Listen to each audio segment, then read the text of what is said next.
राधे राधे, हरे कृष्णा। आप सभी का मेरे YouTube चैनल मेरा घर वृंदावन में हार्दिक स्वागत है।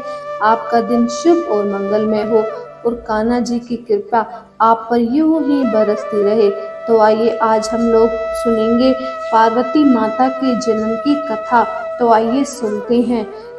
ऋषि मुनियों ने गणेश जी से पूछा कि उनकी माता का जन्म पर्वतराज हिमालय के घर कैसे हुआ।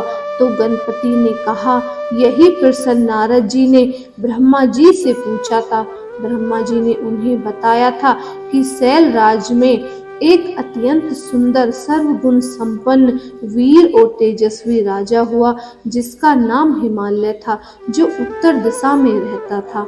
हिमालय ने अपने कुल और मान मर्यादा को ध्यान में रखकर विवाह करने की इच्छा प्रकट की। देवताओं के परामर्श पर पितृगण ने खुशी खुशी अपनी पुत्री मैना का विवाह पर्वतराज हिमालय से करा दिया।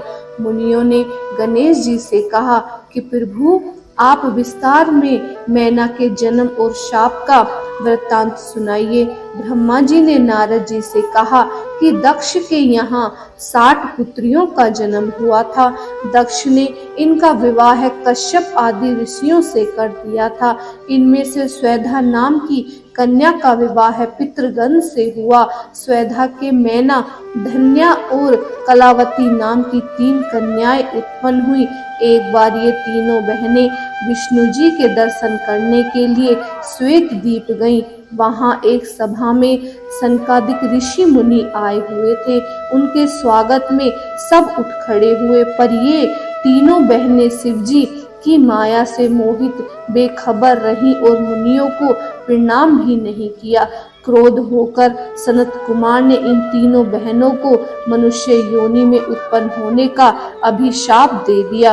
तीनों बहनें अपनी अवस्था पर अत्यंत दुखी हुई और मुनि के चरणों में गिरकर क्षमा याचना करने लगी। उनकी कारुणिक दशा को देखकर सनत कुमार को दया आ गई और उन्होंने कहा कि मैना हिमालय की पत्नी बनकर पार्वती को जन्म देगी और धन्या राजा जनक के यहाँ सीता को जन्म देगी और कलावती वृषभानु की पत्नी बनकर राधा को जन्म देगी। कालांतर में तुम्हारी यही पुत्रियां तुम्हें स्वर्ग में भेजेंगी। मैना का विवाह हिमालय से हो गया। इंद्र आदि देवता गणों ने मैना से अनुरोध किया कि वे तप करके भगवती दुर्गा को पुत्री रूप में प्राप्त करें। देवताओं का कहना मानकर मैना व हिमालय ने 27 वर्ष तक घोर तप किया, जिससे वे भगवती दुर्गा को पुत्री रूप में प्राप्त करने के योग्य बन गए। शिव और शिवा की प्रतिमा बनाकर उन दोनों ने शिव जी का अखंड पूजन किया। भगवती दुर्गा उनकी एक निष्ठ भक्ति, लगन और तपस्या को देखकर अत्यंत प्रसन्न हुई और उन्हें दर्शन दिया। दुर्गा ने मैना व हिमालय से वर मांगने को कहा। तब मैना ने देवी को प्रणाम करके प्रार्थना की कि उन्हें सो पुत्र उत्पन्न हो और स्वयं भगवती दुर्गा पुत्री रूप में उनके गर्भ से उत्पन्न हो। मैना के वरदान को तथास्तु कहकर भगवती उमा अंतर ध्यान हो गई। हिमालय व मैना अपने घर आ गए। समय की गति के साथ साथ मैना ने 100 पुत्रों को जन्म दिया। सबसे बड़े पुत्र का नाम मैनाक रखा गया। उसके उपरांत मैना के गर्भ से स्वयं भगवती जगदम्बा ने जन्म लिया।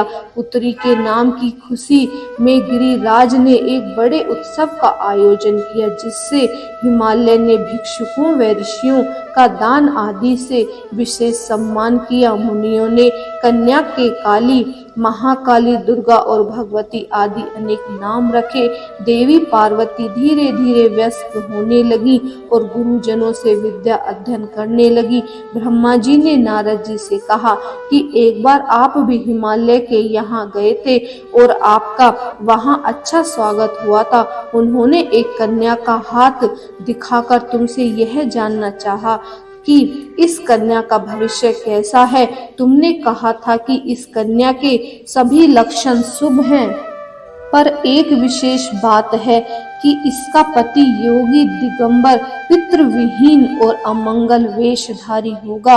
अपनी पुत्री दुर्गा के विषय में सुनकर गिरिराज और मैना बहुत दुखी हुए थे, पर दुर्गा स्वयं बहुत प्रसन्न हुई थी। नारद, तुमने उनसे कहा था कि एक ही देवता में यह विशेषताएं हैं और वे उनके गुण के रूप में होंगे। उस देवता का नाम शिव है। यदि तुम्हारी पुत्री भगवती पार्वती को वे ग्रहण कर लें तो आप लोगों का कल्याण ही होगा, पर शिवजी प्राप्त करने के लिए पार्वती को तपस्या करनी होगी। शिवजी पार्वती को ग्रहण करने के बाद अर्धांगिनी कहलाएंगे। नारद जी ने ब्रह्मा जी से जब अपनी ही कथा सुनी तो उनकी जिज्ञासा और भी बढ़ गई और वे ब्रह्मा जी से पूछने लगे कि हे पितामह, मुझे उनके बाद का पूरा वृत्तांत सुनाइए। समय के गुजरने के साथ साथ मैना भी गिरिराज से कहने लगी कि अपनी पुत्री पार्वती के लिए वर की खोज करें, पर गिरिराज ने कहा कि आप मुनिवर नारद की बात को याद करो और पार्वती जी को शिवजी आराधना व तप करने को कहो। गिरिराज की बात सुनकर मैना अपनी पुत्री पार्वती के पास गई और उसके पिता की बात सुनाई तो तुरंत पार्वती ने कहा, माँ, मैंने एक स्वप्न देखा है जिसमें एक ब्राह्मण मुझसे शिवजी को प्राप्त करने के लिए तप करने का आग्रह कर रहा था। उसी रात को राजा हिमालय ने भी स्वप्न देखा कि कोई ब्राह्मण उनके नगर के बाहर तप कर रहा है। पार्वती नित्य प्रति विभिन्न प्रकार से शिवजी की पूजा करने लगी। थोड़े दिनों के बाद शिव भी अपनी गण मंडली लेकर उस नगर में तप करने के लिए आ गए। पार्वती और शिव एक दूसरे को देखते तो थे पर कोई वार्तालाप नहीं होता था, ना ही शिवजी के मन में कोई विकार उत्पन्न होता था। शिवजी की ऐसी स्थिति देखकर देवताओं ने कामदेव को काम प्रेरणा देने के लिए भेजा, पर शिव ने अपने तप से उसे भस्म कर दिया। इधर पार्वती अनेक रूपों में शिवजी की निरंतर पूजा और कठोर तपस्या करती रही। शिव पार्वती पर प्रसन्न हुए।